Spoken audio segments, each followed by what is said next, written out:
بسم الله الرحمن الرحيم. اللهم صل على محمد وعلى آل محمد كما صليت على إبراهيم وعلى آل إبراهيم إنك حميد مجيد. اللهم بارك على محمد وعلى آل محمد كما باركت على إبراهيم وعلى آل إبراهيم إنك حميد مجيد. يا رب صل وسلم دائما أبدا على حبيبك خیر الخلق کلہم. سامعین کرام، آپ اللہ کے آخری پیغمبر، اللہ کے آخری اور پیارے نبی حضرت محمد صلی اللہ علیہ وسلم کی سوان حیات کی ورق گردانی کر رہے ہیں، اور آپ اس سے پہلے 17 مجلسوں میں شریک ہو چکے ہیں. آج اس کی 18ویں مجلس ہے، اور اس میں ہم کوشش کریں گے تذکرہ کرنے کی کہ مدینہ منورہ کے حضرات کا جو پہلا قافلہ آیا اور بیعت عقبہ اولیٰ ہوئی، تو اس کے بعد بیعت عقبہ ثانیہ میں کتنے حضرات شریک ہوئے، اور پھر یہ کس طرح واپس مدینہ لوٹے، اور کس طرح مدینہ میں ایمان کی بہاریں آئیں. انشاءاللہ عقبہ میں بیعت عقبہ ثانیہ میں 75 افراد کی دوسری بیعت، یعنی بیعت عقبہ ثانیہ، 1 سال کی محنت کے بعد، یعنی نبوت کے 13ویں سال میں حضرت مصعب بن عمیر رضی اللہ تعالی عنہ اپنے ساتھ 75 لوگوں کو حج کے موقع پر مکہ مکرمہ لے کر آئے. یہ مومن بندے دوسرے مشرکوں کے ساتھ تھے، لیکن ایمان والوں میں صرف ایک ہی بات کا چرچا تھا کہ ہم کب مکہ پہنچیں گے، کب حضرت رحمت عالم صلی اللہ علیہ وسلم سے ہماری ملاقات ہوگی، کب آپ کی زیارت نصیب ہوگی. بلکہ ایک بار تو انہوں نے آپس میں بات کرتے ہوئے بڑے دکھ اور درد کے ساتھ کہا، جس کا تذکرہ ہر ایک سیرت لکھنے والے نے اپنی کتاب میں کیا ہے کہ افسوس، ہم کب تک رسول اکرم صلی اللہ علیہ وسلم کو مکہ کی پہاڑیوں میں پریشان گھومتے پھرتے چھوڑے رکھیں گے، کب تک حبیب کبریا صلی اللہ علیہ وسلم ڈرے اور سہمے مکہ میں گھومتے رہیں گے. دراصل اس بار یہ سفر تھا ہی رسول اکرم صلی اللہ علیہ وسلم کو مدینہ منورہ آنے کی دعوت دینے کے لیے اور ہجرت کی منظوری لینے کے لیے. مکہ مکرمہ پہنچ کر ان حضرات کو سب سے زیادہ انتظار حضرت نبی اکرم شفیع اعظم صلی اللہ علیہ وسلم کے دیدار کا تھا، جس کے لیے کچھ حضرات نے تو خود اپنے طور پر کوشش بھی کی، لیکن آخرکار صلاح و مشورے سے یہ بات طے پائی کہ حج کے بعد مینا میں شیطان کو کنکری مارنے والی جگہ کے قریب اسی پرانی عقبہ والی جگہ ملاقات ہوگی. حج کے 2 دن بعد، یعنی 12 ذی الحجہ 13 نبوی، نبوت کے اعلان کو آج 13 سال گزر گئے ہیں. 13 نبوی کی رات یہ 73 مرد اور 2 عورتیں، جس وقت سب لوگ اپنے اپنے خیموں میں گہری نیند سو گئے، یہ آہستہ آہستہ اپنے خیموں میں سے باہر نکل کر سارے اس مبارک جگہ جمع ہو گئے. انہوں نے مشرک ساتھیوں میں سے کسی کو خبر نہیں ہونے دی. صرف ایک شخص حضرت عبداللہ بن حرام، جو بڑی عزت والے سردار تھے، لیکن ابھی تک ان کو ایمان نصیب نہیں ہوا تھا، وہ بھی ساتھ لے لیے اور ان کو راستے میں ہی بتا دیا کہ ہم اللہ کے نبی حضرت محمد صلی اللہ علیہ وسلم کے ساتھ ملاقات کرنے کے لیے جا رہے ہیں. اللہ تعالیٰ نے انہیں بھی اسی موقع پر ایمان نصیب کر دیا، اور انہیں بھی بیعت نصیب ہو گئی دوسرے حضرات کے ساتھ. خیر، یہ لوگ پہلے پہنچ گئے. تھوڑی دیر بعد حضرت رسول اکرم صلی اللہ علیہ وسلم بھی اپنے چچا حضرت عباس کے ساتھ تشریف لے آئے، جو ابھی مسلمان نہیں ہوئے تھے، لیکن اپنے بھتیجے سے بہت محبت کرتے تھے اور چاہتے تھے کہ وہ بات کر کے اپنا دل مطمئن کر لیں۔ ہوا بھی یہی، پہلے انہوں نے ہی بات شروع کر دی۔ حضرت عباس بن عبد المطلب رضی اللہ عنہ دنیا دیکھے ہوئے بڑے ذہین اور ہوشیار آدمی تھے۔ ان کو اندازہ تھا کہ اس بیعت کے نتیجے میں کل ہجرت بھی پیش آئے گی۔ قریشی سردار مدینہ منورہ تک مسلمانوں کا پیچھا بھی کریں گے، دائیں بائیں کے قبیلوں کو بھی سکھائیں گے، بہکائیں گے، بلکہ اکسائیں گے اور بھڑکائیں گے۔ ایسے وقت میں کہیں یہ مدینہ منورہ کے لوگ اس صورتحال سے گھبرا نہ جائیں، اس لیے انہوں نے بیٹھتے ہی یہ وضاحتی بات کی کہ او خزرج کے لوگوں، ہمارے درمیان محمد صلی اللہ علیہ وسلم جس حیثیت سے ہیں وہ تمہیں معلوم ہے۔ قریشی بے شک ان کے دشمن ہیں، لیکن وہ اپنے شہر میں، اپنی قوم میں یقیناً عزت اور حفاظت سے ہیں۔ اب وہ تمہارے پاس جانا چاہتے ہیں اور تم ان سے معاہدہ کر رہے ہو، تو یاد رکھنا قریشی لوگ ان کے جانی دشمن ہیں۔ اس لیے سوچ لو، محمد صلی اللہ علیہ وسلم سے معاہدہ خطرے سے خالی نہیں ہے، بلکہ یہ تو سرخ و سیاہ کئی طرح کی جنگوں کو دعوت دینا ہے۔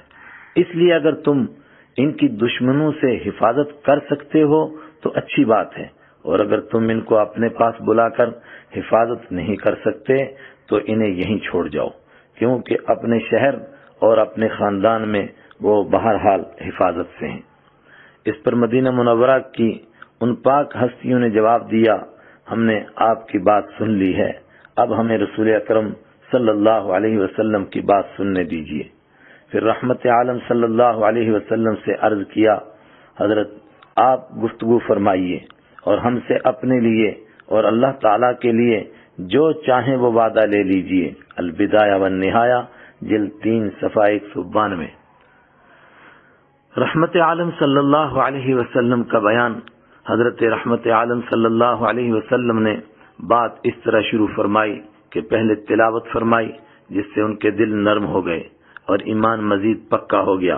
پھر فرمایا، میں تمہیں اللہ تعالیٰ کی طرف بلاتا ہوں کہ تم اسی کی عبادت کرو اور اس کے ساتھ کسی کو شریک نہ کرو، اور ساتھ ہی خوشی، غمی، صحت، بیماری، امیری، غریبی، ہر حال میں میری بات مانو، میری اطاعت کرو، اور اپنے ساتھیوں کے لیے یہ بات چاہتا ہوں کہ تم انہیں مدینہ منورہ میں رہنے کی جگہ دو، اور پھر جس طرح اپنے بیوی بچوں کی حفاظت کرتے ہو اسی طرح ان کی بھی حفاظت کرو۔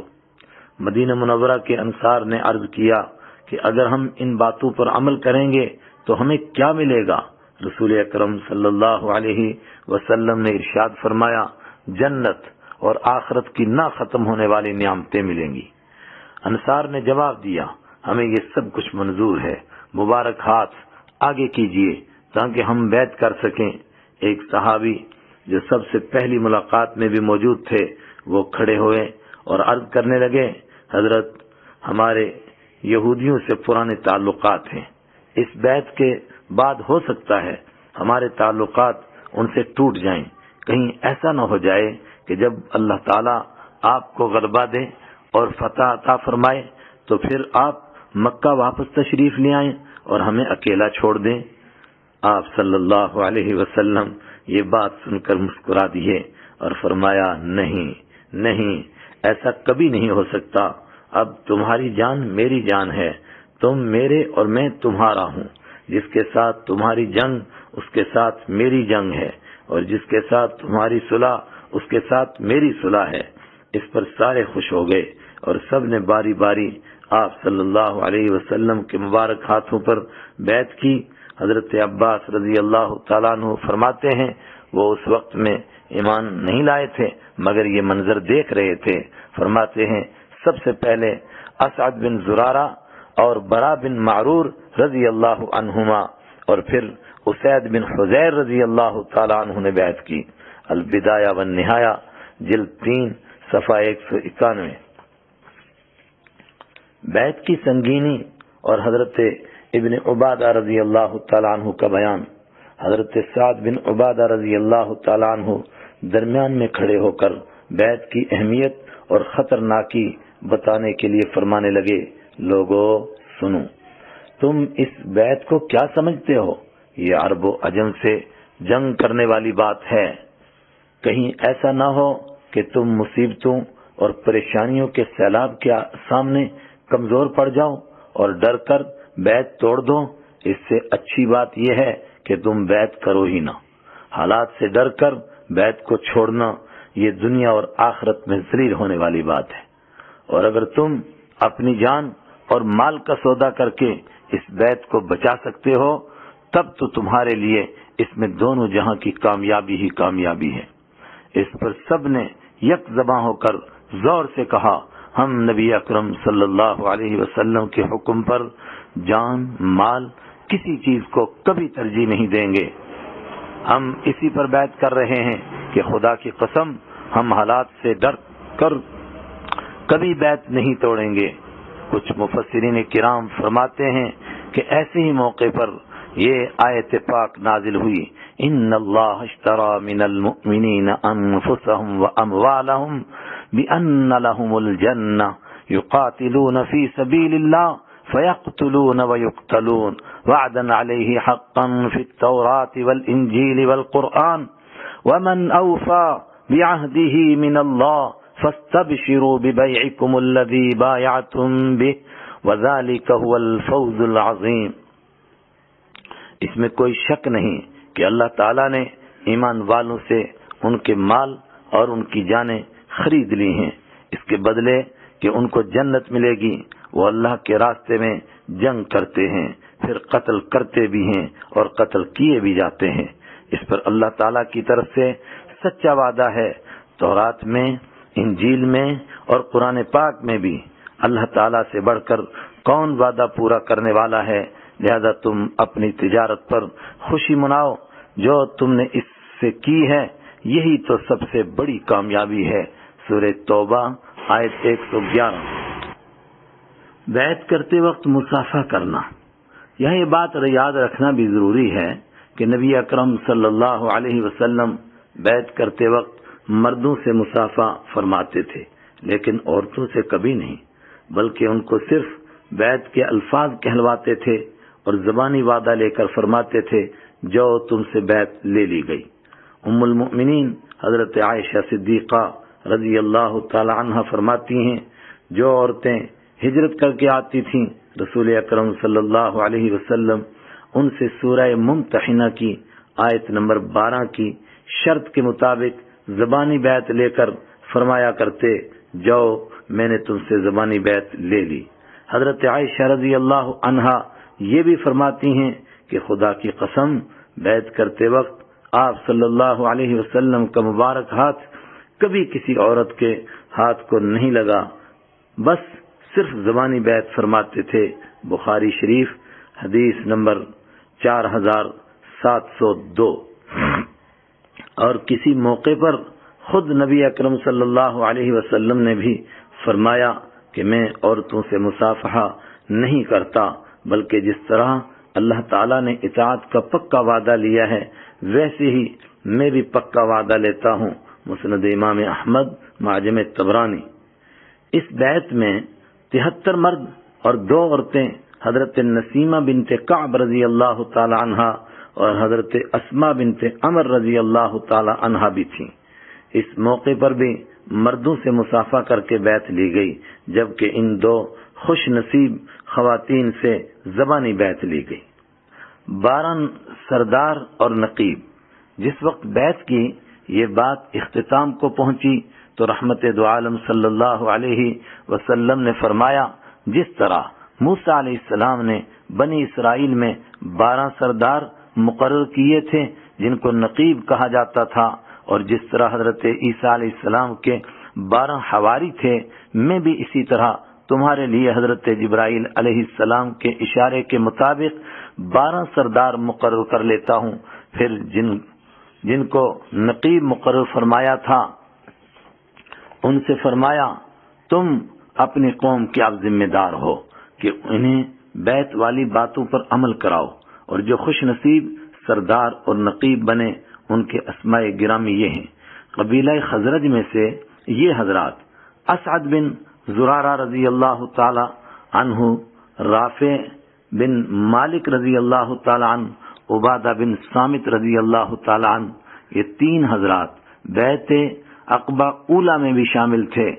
سعد بن ربیعہ رضی اللہ تعالی عنہ اور سعد بن ربیع رضی اللہ تعالی عنہ اور منذر بن عمر رضی اللہ تعالی عنہ، عبداللہ بن رواحہ رضی اللہ تعالی عنہ اور براء بن معرور رضی اللہ تعالی عنہ اور عبداللہ بن عمر رضی اللہ تعالی عنہ۔ قبیلہ اوس میں سے 3 حضرات اسید بن حذیر، سعد بن حیثمہ، ابو الحیثم بن تیہان اور کچھ حضرات نے حضرت ابو الحیثم کی جگہ حضرت رفاعہ بن عبد المنذر رضی اللہ عنہم کا نام لکھا ہے۔ البدایہ والنہایہ جلد 3 صفحہ 192۔ شیطان کی پکار، یہ بیعت والا کام اختتام کو پہنچنے ہی والا تھا کہ ابلیسی لشکر کے کسی شیطان کو معلوم ہو گیا، اور تو اس سے کچھ نہ ہو سکا، لیکن اونچی پہاڑی پر چڑھ کر زور زور سے شور مچانے لگا، او خیمہ والو، او مکہ والو، تمہیں معلوم بھی ہے کہ محمد صلی اللہ علیہ وسلم اور ان کے ساتھی تمہارے ساتھ جنگ کرنے کے لیے عقبہ میں صلاح و مشورہ کر رہے ہیں۔ لوگوں نے یہ انوکھی آواز سنی تو حیران ہو گئے، مگر پیارے آقا حضرت رحمت عالم صلی اللہ علیہ وسلم نے تسلی دیتے ہوئے فرمایا، آپ اس کی طرف توجہ نہ دیجیے، یہ اس علاقے کا شیطان ہے، اور فرمایا، او خدا کے دشمن سن، اب میں بہت جلد تیرے لیے فارغ ہونے والا ہوں۔ زاد المعاد۔ یہ بات سننی تھی کہ انصاری صحابہ کرام کی غیرت جوش میں آ گئی۔ حضرت سعد بن عبادہ بن نضلہ رضی اللہ تعالیٰ عنہ کھڑے ہو گئے اور فرمانے لگے، حضرت اگر اجازت ہو تو ہم صباحی مکہ والوں کو کچھ سبق سکھا دیں۔ آپ صلی اللہ علیہ وسلم نے فرمایا، نہیں نہیں، آپ اپنے خیموں میں جاؤ، ہمیں ابھی اس کی اجازت نہیں ہے۔ البدایہ والنہایہ جلد 3 صفحہ 196۔ بیت والوں کا قافلہ مدینہ کے راستے پر گامزن۔ صبح کسی طرح اس بیت کے بارے میں قریشیوں کو کچھ خبر ہوئی تو وہ حیران و ششدر رہ گئے، ان کے ہوش اڑ گئے، کیونکہ وہ اس بیت کا اثر بہت اچھی طرح سمجھتے تھے۔ وہ فوراً مدینہ والوں کے خیموں کی طرف دوڑے، یعنی حج میں جہاں مدینہ والے خیمہ لگاتے تھے اس طرف دوڑے، لیکن وہاں ان کی ملاقات مدینہ کے مشرکوں سے ہو گئی۔ قریشی سرداروں نے کہا، افسوس ہے، ہمیں دنیا میں کسی سے بھی جنگ کرنی اتنی بری نہیں لگتی جتنی تم سے لگتی ہے۔ ہمارے اور تمہارے پرانے تعلقات ہیں، لیکن تم ہمارے ساتھی کو اپنے شہر لے جا رہے ہو اور جنگ کرنے کا معاہدہ کر رہے ہو۔ مدینہ کے مشرکین کو تو کچھ معلوم ہی نہیں تھا، انہوں نے قسم کھا کر اس کا یقین دلوایا کہ ایسی کوئی بات نہیں ہے اور نہ ہی ہم ایسی کوئی حرکت کبھی کر سکتے ہیں۔ مسلمانوں کو بھی معلوم ہو گیا، لیکن وہ خاموش رہے، نہ ہاں کی نہ انکار کیا۔ قریشی سردار مطمئن ہو کر اپنے اپنے گھروں کی طرف لوٹ گئے، لیکن بعد میں انہیں یقینی طور پر معلوم ہو گیا کہ بات بالکل سچی تھی۔ انہوں نے اپنے آدمی انصاری صحابہ کرام کے پیچھے دوڑا دیے، لیکن وہ مدینہ منورہ کے راستے پر جا چکے تھے۔ تاہم انہیں حضرت سعد بن عبادہ اور حضرت منذر بن عمر رضی اللہ تعالی عنہما وہاں مل گئے۔ حضرت منذر رضی اللہ عنہ تو مشرکین کو بے وقوف بنا کر بھاگنے میں کامیاب ہو گئے، لیکن سعد بن عبادہ رضی اللہ عنہ کو انہوں نے پکڑ لیا اور باندھ کر مکہ لے آئے، وہاں لا کر بہت مارا۔ آخر کار ایک شخص کو ان پر ترس آیا تو اس نے کہا، بھائی تیرا کوئی بھی مکہ میں واقف نہیں ہے کیا؟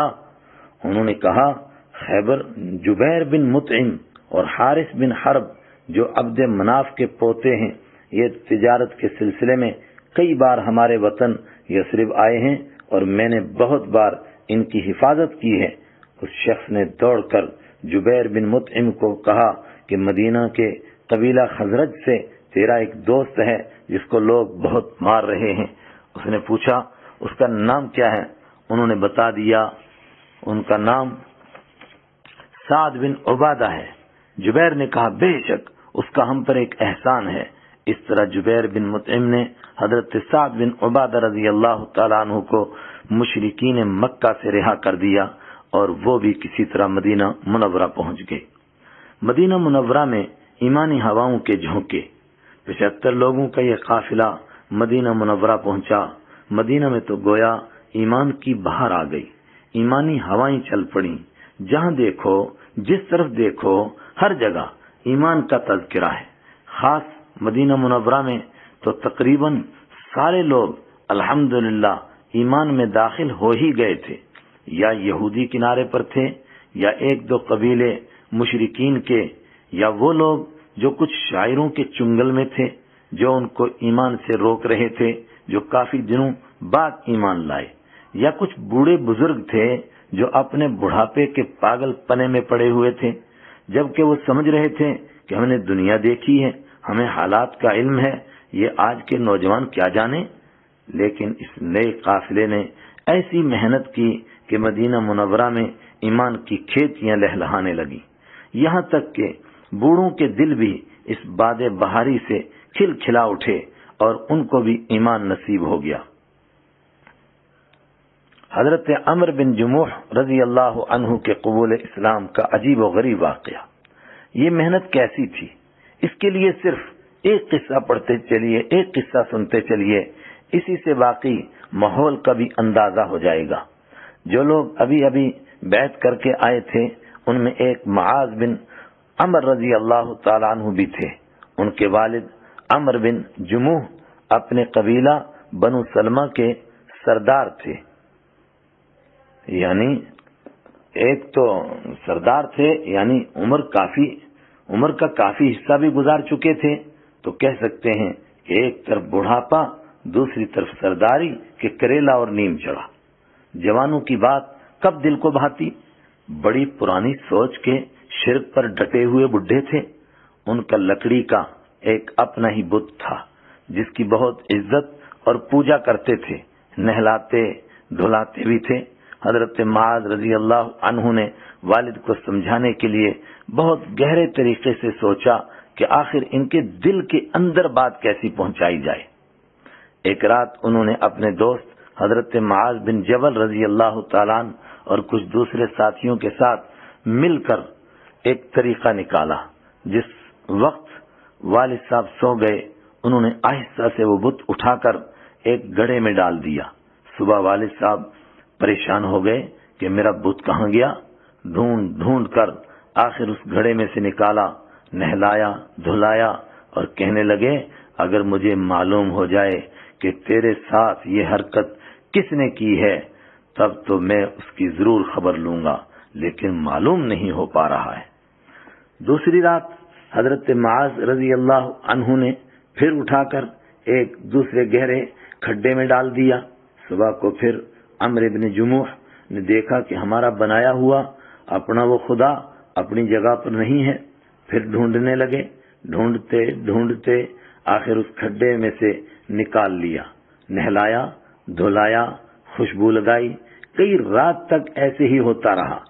حضرت معاذ رضی اللہ عنہ اس کو کہیں ڈال دیتے، ان کے والد صبح جا کر لے آتے۔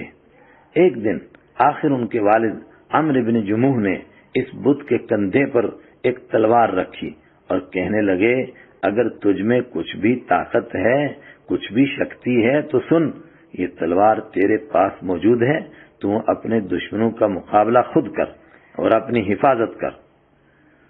اس دن حضرت معاذ رضی اللہ عنہ نے وہ بت اٹھا کر ایک مرے ہوئے کتے کے ساتھ باندھ کر ایک دوسرے گہرے گڑھے میں لٹکا دیا۔ صبح کو عمرو بن جموح کو پھر وہ بت نہ ملا، پھر اس کو ڈھونڈنے نکل پڑے۔ جب مرے ہوئے کتے کے ساتھ لٹکا ہوا دیکھا تو آنکھیں کھل گئیں اور بت سے کہنے لگے او بدبخت، او کمینے، اگر تجھ میں ذرا بھی طاقت ہوتی تو اس طرح مرے ہوئے کتے کے ساتھ لٹکا ہوا نہ ہوتا۔ بس اسی پر اللہ تعالیٰ نے ایمان کی دولت سے نواز دیا اور پھر دین کے لیے بیٹے سے کئی گنا بڑھ کر قربانیاں دیں۔ اپنی ہدایت کے اس قصے پر انہوں نے ایک بہت لمبی نظم بھی لکھی جو سیرت کی کتابوں میں آج بھی موجود ہے، صور من حیات الصحابہ، صفحہ 76۔ آج کی اس مجلس کا یہیں اختتام کرتے ہیں۔ وآخر دعوانا ان الحمد للہ رب العالمین۔